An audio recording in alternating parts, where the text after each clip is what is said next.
할렐루야. 오직 예수, 마라나타, 성령 충만. 오늘도 하나님의 집에 나와 예배하는 여러분들에게 우리 아버지 하나님의 은혜와 평강이 넘치길 주 예수 그리스도 이름으로 축원합니다. 예수님께서 갈릴리를 중심해서 이제 복음 사역을 하시는데, 이 갈릴리 사역에서도 이렇게 구분이 있는데, 두 번째 그 갈릴리 사역 그 끝부분에 훈련된 제자들을 이제 전도 사역 현장에 파송하기 전에 예수님의 사역을 이렇게 세 가지로 요약하여서 말씀하셨습니다. 가르치시고 전파하시고 치유하셨다. 그동안 부르시고 선택하여 양육한 제자들을 전도 파송하실 때에 맡기신 사역의 내용이기도 합니다. 그리고 오늘 이 시대를 살아가고 있는 우리 모두에게 주신 사명입니다. 그래서 우리도 가르치고 전파하고 그 다음에 치유하는 사역을 목사님만 하는 게 아니라 우리 어린아이들에게도 제가 얘기했죠. 모두가 할 수 있는 일이고 해야 할 일입니다. 저는 이 말씀을 어떻게 해서 그렇게 됐는지 모르지만 아주 일찍이 우리 아이들이 어렸을 때, 우리가 3남매거든요. 그 3남매를 놓고 기도를 하면서 제일 큰 놈은 티칭, 가운데 놈은 프리칭, 막내는 힐링, 그렇게 기도를 했어요. 네. 그래서 첫째는 신학교 교수 대학에서 가르치는 교수가 됐고, 그 다음에 막내는 신학교에서 졸업하고 남편을 만나서 같이 목회를 하면서 그 카운셀링 메소드를 하나 더 해가지고 지금 그 카운셀링 그 힐링 미니스트를 하고 있습니다. 이제 우리 가운데가 아직 신학교를 못 가서 안 가서 이제 프리칭을 못 하고 있는데, 물론 말씀을 가르치고 또 그 사역에 이렇게 인볼브된 되고 있습니다. 그래서 저는 일찍부터 어렸을 때부터 이 말씀을 좋아하고 또 그 말씀을 가지고 지금까지 기도해 왔습니다. 근데 오늘 예수님의 3대 사역이라는 제목으로 우리에게 주시는 하나님의 말씀을 함께 받겠습니다. 첫째, 가르치심입니다.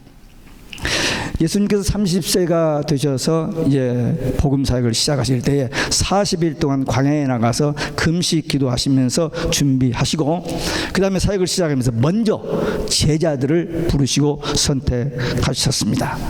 그들을 훈련하여 동역자로 세우신 것입니다.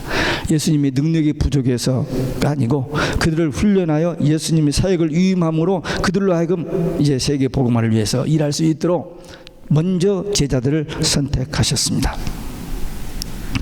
마가복음 3장에 보면은 제자들을 12를 선택했는데 자기와 함께 있게 하시고 보내사 전도도 하며 귀신을 내어 쫓는 권세도 있게 하려 하심이라 그랬어요.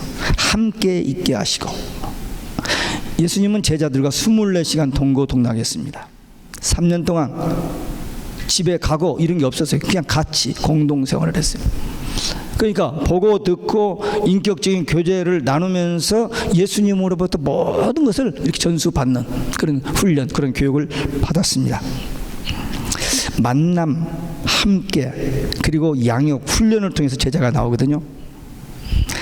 근데 오늘날 현대는 제자 훈련하겠지만, 물론 제자 훈련을 잘하는 교회들이 있습니다. 특별한 상황이고 일반적으로는 어려워. 왜? 교인들이 너무 바빠요. 시간이 없어요. 함께 만나서 말씀을 공부할 수 있는 그런 기회가 너무너무 없어지는 거예요, 점점.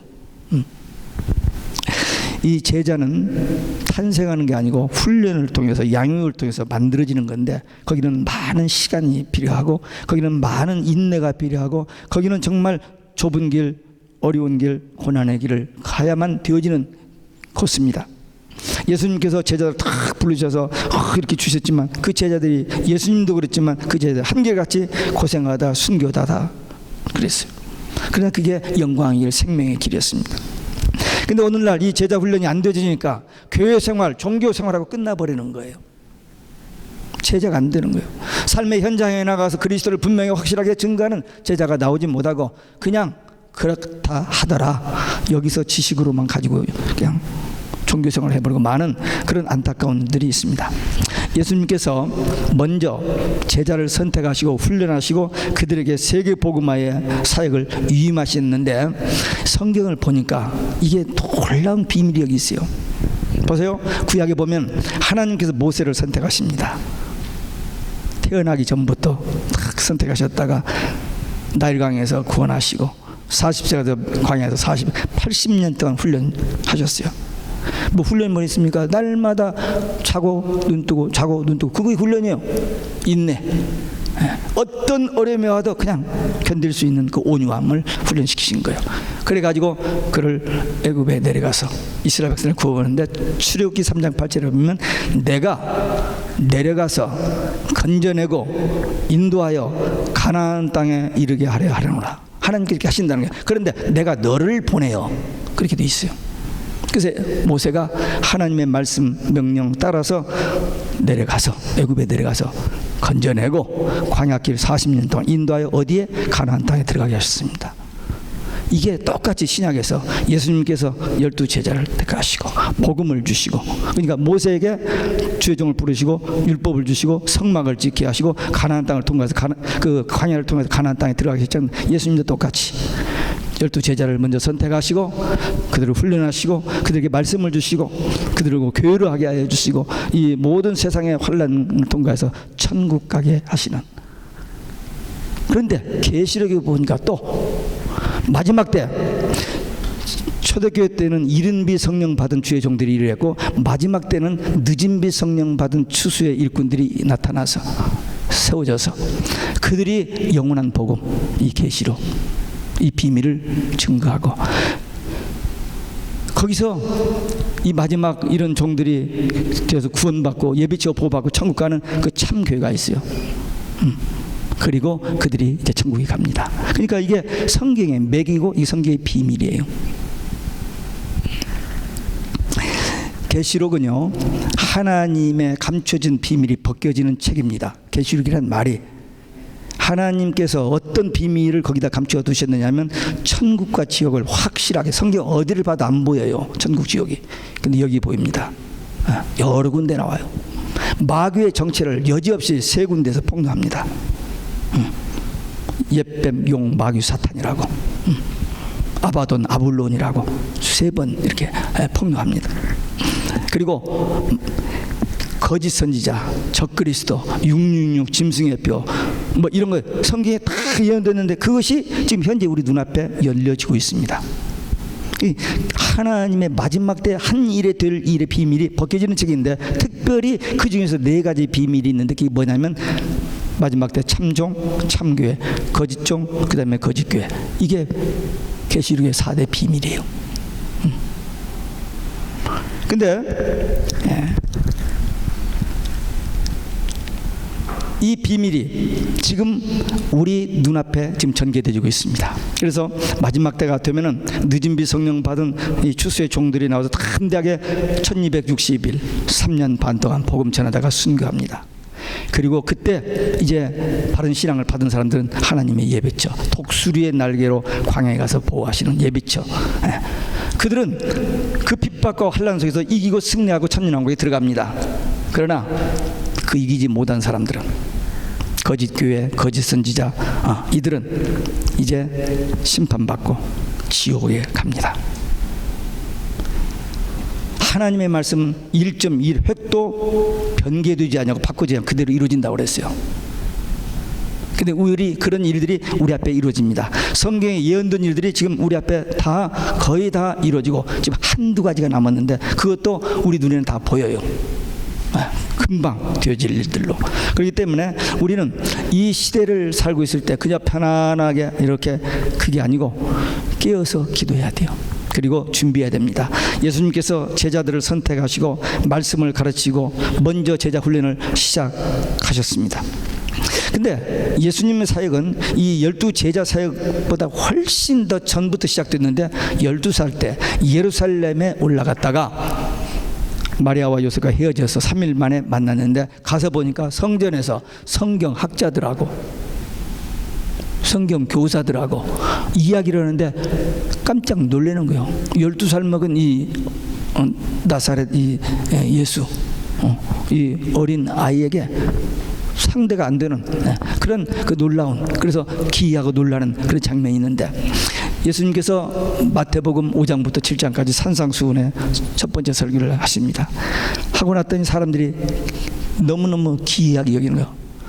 너무너무 자기들이 지금까지 서기관들과 바리새인들에게 성경 배운과는 전혀 비교가 되지 않는 놀라운 하나님의 비밀의 말씀을 듣고는 기이하게 여겼다 그랬습니다. 또 예수님께서 사역 현장에 이 바리새인들 서기관 트집잡으러 나타나요. 시비하려고. 그래가지고 나타나서 이렇게 듣고 있다가 이상한 질문하고 해가지고 꼭 그렇게. 오늘날도 마찬가지예요. 오늘날도 말씀 꼭 드려야 할 말씀 안 듣고 빼딱하게 들어가지고는 꼭 질문하고 이런 사람이 있는데, 예수님이 그런 사람들 자주 만나는데 그런 사람들하고 악유할 시간이 없었어요, 예수님. 그래서 비유를 들어서 다른 말을 해버리면 사람들이 깜짝 놀라는 거예요. 전혀 자기들이 상상할 수 없는 그 놀라운 대답을 하시거든요. 왜? 예수님은 사람이 아니시죠. 그렇기 때문에 예수님의 이 가르침은 권세 있고 기이 여김을 받을 수밖에 없는 그런 말씀드렸습니다. 그런데 예수님께서 마지막으로 마태복음 28장에 보면은 너희는 가서 내가 너에게 분반 모든 것을 가르쳐 지키게 하라 그랬어요. 이 주님의 지상명령입니다. 12 제자에게만 주신 것이 아니고 초대교회 성도들에게 주셨고 오늘 이 시대를 살고 있는 우리에게 주신 말씀입니다. 제자들도 초대교회 성도들 다 했고 우리 앞에 지나간 많은 신앙의 선배들도 그렇게 살았어요. 이제 우리들도 여러분과 저도 주의 말씀을 잘 배워야 돼요. 그리고 그 말씀에 대한 믿음과 확신을 가져야 돼요. 그리고 그 말씀에 순종하면서 자녀들, 가족들, 친척들, 친구들, 그리고 이웃들 모든 만나는 모든 사람들에게 이 말씀을 전해야 돼요. 아까 우리 어린애들에게 얘기했죠. 아직 어리지만 예수님 12살 때부터 사역했으니까 아직 어리지만 우리가 처해 있는 현장에서, 삶의 현장에서 그들에게 예수가 그리스도이심을, 예수님만이 유일한 하나님 만나는 길이라는 것을 전할 수 있습니다. 신학교 안 나와도요. 목사가 안 되어도 할 수 있어요. 이런 일을 끝까지 잘 감당하는 우리 모두 되시기를 주 예수 그리스도의 이름으로 축원합니다. 두 번째는 전파심입니다. 세례 요한이 광야에 나타나서 회개하라 천국이 가까웠다라고 외쳤습니다. 말라기 선지 이후로 430년 동안 이스라엘 나라에 선지자의 말씀, 하나님의 말씀을 증거하는 선지자가 없었어요. 근데 갑자기 세례 요한이 나타나서 회개하라 천국이 갔다라고 이렇게 하나님의 말씀을 선포하니까 모든 사람들이 그냥 기이하게 여기고 많은 사람들이 나갔습니다. 또 예수님이 6개월 후에 나타나셔서 때가 찼고 하나님의 나라가 가까웠으니 회개하고 복음을 믿으라 그렇게 외치셨습니다. 세례 요한은 회개 천국, 예수님은 회개 천국 복음, 이렇게 복음을 전하셨습니다. 우리가 죄인임을 깨닫고 예수님의 그리스도이심을 믿고 그분한테 회개하고 예수님을 영접하고 믿으면 우리 죄 용서받고 구원받고 천국 갑니다. 이게 예수님이 전하신 복음이요, 초대교회 사도들과 성도들이 전한 복음이요, 우리가 전해드린 복음이요, 우리가 믿는 복음이요, 우리가 전해야 할 복음입니다. 죄인임을 고백하고 회개하는 것, 그것이 신앙의 입문입니다. 아직 회개하지 않았다면, 아직 내가 죄인이었다는 것을 깨닫지 못하고 회개하지 않았다면 아직 크리스찬이 아닙니다. 크리스찬이 아니에요. 많은 사람들이 교회 오래 다니면 다 천국 가는 것처럼 생각하는데 그렇지 않아요. 예수님 당시에 바리새인들, 서기관들, 제사장들 얼마나 경건하게 성경 많이 알고 철저하게 이렇게 사는 줄 아세요? 추종을 불할 만큼 그렇게 살았어요. 그러나 그 속에 뭐가 없어요? 믿음, 예수 그리스도에 대한 믿음이 없는 거예요. 성경의 핵 DNA, 핵 예수가 없는 거예요. 종말교회의 특성이 뭡니까? 계시록 3장에 보면 종말교회 마지막 교회 특성이 뭐냐면 나는 부자라 부유하여 부족한 것이 없다. 대단한 교회예요. 근데 예수가 없는 거예요. 예수님 문 밖에 있잖아요. 두드려 문을 안 열어주잖아요. 성경에 예언된 그대로 모습입니다. 미국에서 제일 큰 교회에서 그 목사가 자기는 신에 대해서 설교를 하지 않는다는 거예요. 그럼 뭐 한다는 겁니까? 우리가 왜 예수 믿는데요? 착한 사람 되고 복 받아서 잘 살고. No. 예수님이 전한 복음은 땅의 복음이 아닙니다. 천국 복음입니다. 우리 인간이 해결할 수 없는 그 죄 문제를 해결하기 위해서 오셨고, 그 해결의 길, 딱 하나의 길, 오직 예수. 이 말씀 천국 복음 전하고 가셨는데 오늘날 현대 교회가 죄, 회개, 천국, 지옥 설교 못합니다. 왜? 교인들이 듣기 싫어하니까. 쫓겨나지 않으려고 목사들이 괜히 듣기 좋은 소리. 네. 복음 듣고 회개해야 용서받고 구원받고 천국 갑니다. 그런 사람들의 마음에는 예수님이, 성령님이 계셔서 마음에 천국되어 기쁘고 평안하고 행복한 삶을 살 수 있습니다. 그러나 아무리 돈을 많이 벌고 성공 출세해도 우리 속에 예수님이 안 계시면, 우리 마음속에 성령님이 계시지 않으면, 내 마음에 천국되지 아니하면은 그저 그래요. 근데 많은 사람들이 교회 다니면서 금연은 그냥 이렇게 그냥 참고로 그냥 알아두고 어쨌든 복 받아서 잘 되는 것만 자꾸 생각합니다.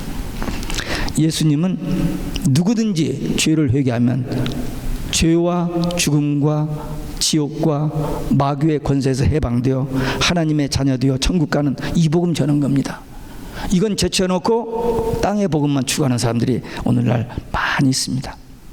예수님께서 제자들에게 마태복음 10장에 보면 이 전도를 내보낼 때에 병든 자 고쳐주고 귀신 들린 자 고쳐주고 그 다음에 천국이 가까웠다라고 전하라 그랬습니다. 천국.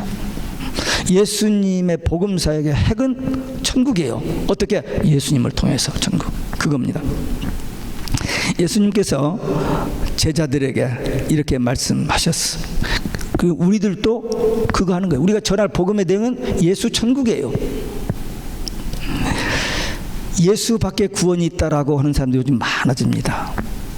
네, 그 옛날에는 타 종교인들이나 그랬는데 요즘은 기독교 목사들이, 그것도 그냥 뭘 몰라가지고 신학교육도 안 받은 그런 목사들이 아니라 최고의 교육을 받았고 최고의 교회, 세계적인 교회를 목회하는 목사들이 불교에도 구원이 있다라고 헛소리를 하고 있습니다. 근데 성경에 다 예언되어 있어요. 그렇게 한다고. 그들이요 쑥을 먹어서 그래. 쑥을 먹어가지고 이 성도들이 그들이 전하는 그 잘못된 먹고 병들어서 다 죽게 됩니다. 성경에 예언되어 있어요. 그래서 지금 오늘날 큰 문제입니다. 갈라디아서 1장 8절에 보면 바울은 그러나 다른 복음은 없나니 예수 외에 다른 복음을 전하는 자는 저주를 받을지다 그랬습니다. 계시록 22장 마지막 결론이 뭡니까? 이 예언의 말씀을 보태거나 빼면 성 밖에 멸망받고 심판받는다고 그랬어요. 근데 오늘날 많은 사람들이 돈 때문에, 명예 때문에 예수 밖에 구원이 있다라고 얘기하고 거기 같이 모든 종교인들 같이 모여서 사진 찍고 얼굴 내밀고 그런 일을 하고 있습니다. 끔찍하죠? 무서운 일입니다. 우리가, 여러분과 제가 앞으로 우리가 치료해야 할 무서운 영적 전쟁이 있습니다. 이 전쟁입니다. 우리는 오직 예수에다가 죽어야 하고 그냥 살기 위해서 타협하고 그래 예수 밖에도 구원, 예수님도 one of the ways 라고 하면은 지옥 갑니다. 이 싸움이 이미 시작됐어요. 2001년도에 무슨 미국에서 교육법을 통과하면서 살짝 날치기로 붙여서 통과한 법이 있어요. 그 법은 오직 예수하면 타 종교에 대한 공격, 비난이 되는 것에서 법이 걸립니다. 아직까지는 법을 만들어 놓고 시행을 안 했지만 어느 날에도 당장 시행할 겁니다. 우리 김우진 선교사님이 지난번에 만나서 그 얘기를 듣고 이번에 가서 현장에 가봤습니다. LA에서 이 계시로 갔다가 저기 계신 분 파견 나온 사람이 당신 이름이 리스트에 있습니다. 함께 공부하는 그 사람들 이름도 리스트에 올린다 했더니 전부 도망가 버리고 그 다음부터 성경 공부가 없어져 버렸어요. 여러분들 신문을 통해서 보셨죠? LA에서 10명 이상이 집에서 성경 공부하면 법에 걸린다고 벌금을 내는 사건이 얼마 전에 있었습니다. 말도 안 되는 불법이 성행하는 지금 시대에 와 있습니다. 그러니까 이런 시대에 살고 있지만 우리는 끝까지 오직 예수, 이 신앙을 지켜야 됩니다. 사도행전 1장 8절에 보면 예수님께서 마지막으로 승천하시기 전에 제자들을 향해서 하신 말씀이 있습니다.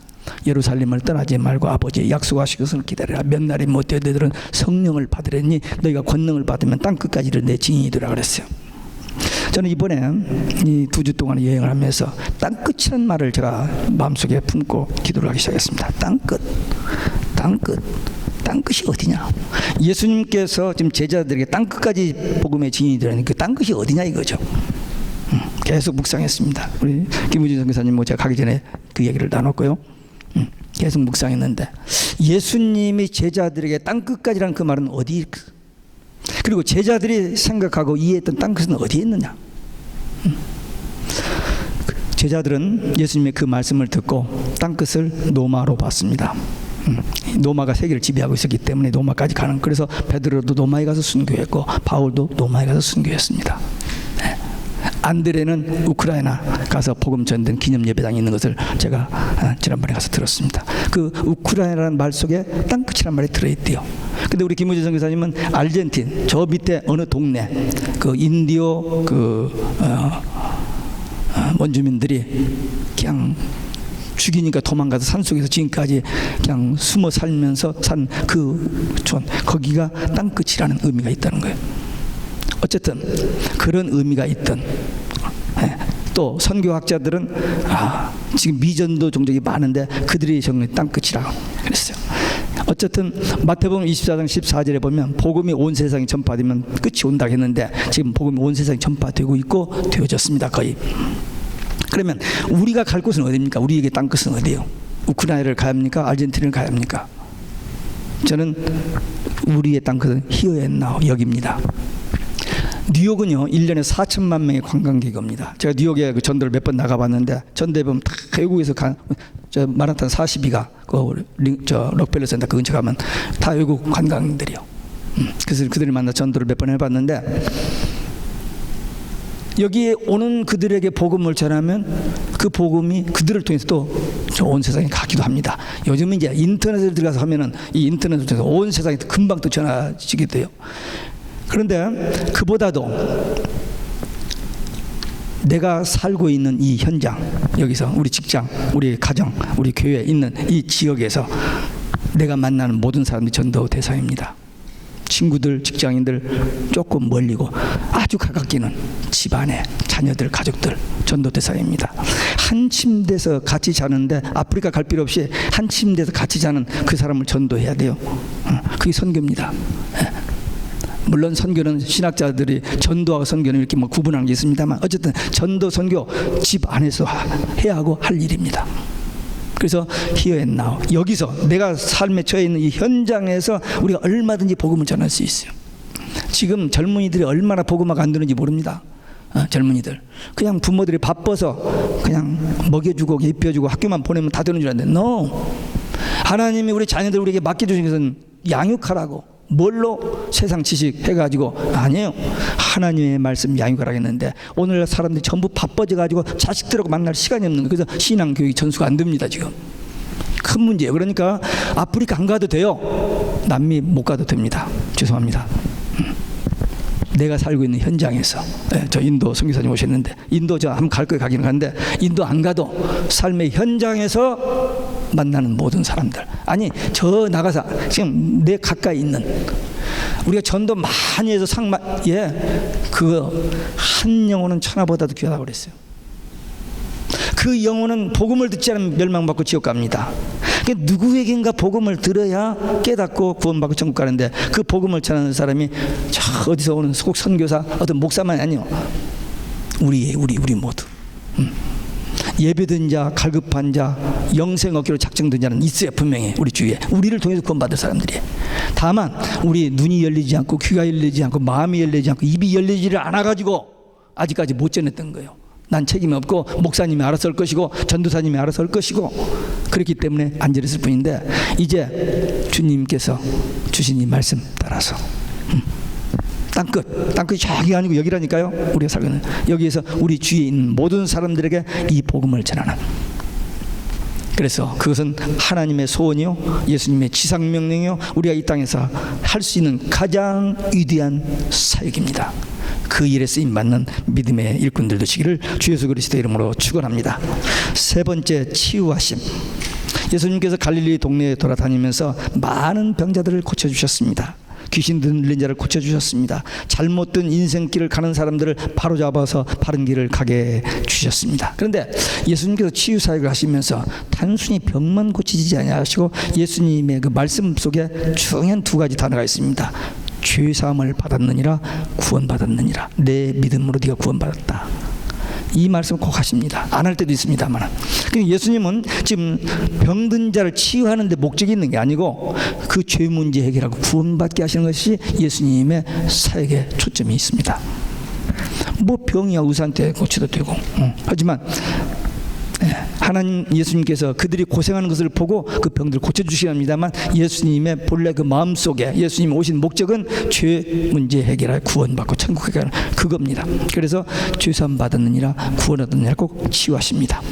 예수님께서 그 사역 현장에서 무리들을 보시고 민망히 여겼다 하는 표현을 하셨습니다. 종교적인 직업적인 종교인들에 의해서 참된 영적 지도자를 못 만나고 그 목자 없는 양같이 유리방황하는 그들을 보고 민망히 여기셨다 했습니다. 오늘날도 마찬가지입니다. 많은 사람들이 목말라 합니다. 물이 없다는 거예요. 물이. 마시는 물 말고 영생의 물, 생수 그게 없다는 거예요. 말씀이 없다는 겁니다. 그래서 방황하고 돌아다닙니다. 예수님이 그렇게 말씀하셨던 그때나 지금이나 같습니다. 그들이 고생하고 있어요. 종교 지도자들에 의해서 괜히 종교의식, 교리 어떤 어떤 쪽이 매여 있어가지고 거기에 종류로 많은 참된 평화와 자유와 행복을 모르고 그냥 종교 생활만 하는 그들을 불쌍히 여기셨습니다. 정말 아까도 말씀드렸습니다. 예수님을 만나면 기쁨이 있습니다. 아까 우리 첫 번째 찬송 부른데도 그랬잖아요. 슬픔 있는 사람들은 예수께 나오면 기쁨이 회복돼요. 평화가 있습니다. 왜? 주님이 우리 안에 계시기 때문에 천국 되니까. 근데 종교 생활하는 사람은 그거 안 돼요. 아무리 공부를 많이 했고 많은 것을 가지고 있다 할지라도 세상 것 가지고는 진정한 기쁨과 행복이 없습니다. 예수님 밖에는 기쁨과 행복이 없습니다. 우리는 여기서 우리 눈이 열려야 돼요. 우리 주위에 방황하는 사람들, 기쁨이 없는 사람들, 우울증에 빠진 사람들, 죽기 일보 직전에 있는 사람들이 얼마나 많은데요. 우리 한국 살기 좋아졌다는데 세계 자살 1위입니다. 이혼도 1위고. 뭘 말합니까? 우리 어렸을 때 얼마나 가난하게 살았는데요. 지금 살기 좋아졌는데 이혼, 자살. 세상 물질 중에서는 세상 것까지는 참된 기쁨과 평화가 없기 때문입니다. 오직 예수 안에만 있습니다. 예수님께서 죄와 사망과 지옥 마귀의 권세에 있는 사람들에게 복음을 전해서 그들이 예수 믿고 구원받고 천국 가게 하는 이 귀한 사역을 위한 일꾼들이 부족하니 일꾼 달라고 기도하라는 겁니다. 70인 전도 사역자를 내보내면서 똑같이 강조하셨습니다. 이 마지막 때 믿는 자를 보겠느냐. 믿는 자를 보겠느냐. 많은 사람들이 배도할 것이고 많은 거짓 선지자들이 나타나고 많은 사람들이 거기에 이끌려 가게 될 것이다라고 예언했는데 이 마지막 때 우리가 아니면 누가? 이사야처럼 Here I am. 주여 내가 여기 있나이다. 나를 보내소서. 이런 심정으로 기도해. 아니 저는 신학교를 안 나왔는데요. 저 성경 아는 것도 없는데요. 우리가 예수님만 만났으면 예수님이 우리 안에 있으면 그분이 아십니다. 공부 많이 해서 예수님의 제자들이 예수님한테 3년 동안 훈련 받아서 목회 잘은 아니에요. 다 비겁하게 부인하고 다 도망가 버렸잖아요. 그 인간이에요. 근데 성령이 임하니까 성령이 그 안에 계셔서 성령이 가르쳐 주시고 성령님께서 상담해 주시고 성령님께서 지혜를 주시고 성령님께서 깨닫게 하시고 성령님께서 말하게 하시니까 입을 벌려 말하니까 예비된 자 갈급한 자들이 구원받게 됐더라는 겁니다. 그러니까 우리도 딱 한 철 남았습니다. 이제 많이 남은 게 딱 한 철 남았는데 그 다가오는 7년 대환란의 1003년 반 이때가 이제 우리에게 곧 오거든요. 그때 쓰임 받기 위해서 깨어서 기도하고 준비하는 자들에게 늦은 비성령이 임합니다. 그들이 사역을 감당해야 돼. 신학교 갈 필요 없어요. 갈 필요 없습니다. 그냥 말씀 붙들고 기도하면 성령께서 주십니다. 예수님의 제자들 밖에 나가서 전도 선교 안 했잖아요. 빌립 집사가 먼저 가서 했잖아요. 사마리아 가서. 성령이 인도받으면 됩니다. 그러니까 이제 여러분과 저는 할 일은 많은데 일꾼이 적다고 주님이 탄식하셨으니까 주여 내가 여기 있나이다 나를 보내소서. 그러니까 이 일은 내가 가고 싶어서 가는 게 아닙니다. 성령께서 보내주셔야 되는 거지. 내가 주일 하겠다 나서는 되게 교만해지고 되게 변질로 타락해 버립니다. 하나님께서 부르시고 택하여 능력 주시고 일하게 하심을 받는 자들이 하나님 깊으신 뜻대로 일하는 거예요. 그게 성령의 역사고 그게 하나님의 콜링입니다. 우리 주의 일을 할 때에 하나님께서 나를 부르셨고 택하셨고 보내셨다는 이 확신 가지고, 그리고 그 일할 수 있는 능력마저도 주님이 주신다는 이 확신 가지고 주님 다시 오시는 그날까지 우리에게 맡겨주신 사역을 끝까지 나중까지 잘 감당하는 충성된 일꾼들 제자들 되시기를 주 예수 그리스도 이름으로 축원합니다.